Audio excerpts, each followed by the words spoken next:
लहू का ब्राह्मण लवंग सोपारी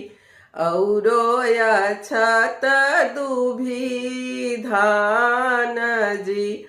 औरो अक्षत दुभी धान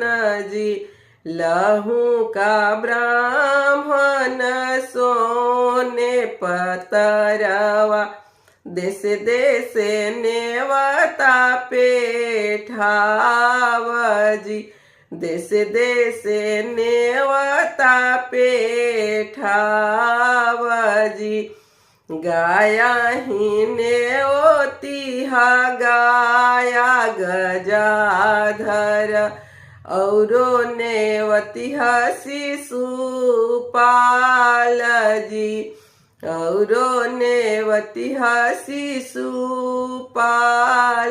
जी ओकरो से ओते राजा दशरथ नेवतिहा औरो नेवत श्री राम जी औरो नेवत श्री राम जी गाया से आए तन गाया गजाधर औरो आएलन शिशुपाल जी औरो आएलन शिशुपाल जी ओकरो से वो ते राजा दशरथ आएलन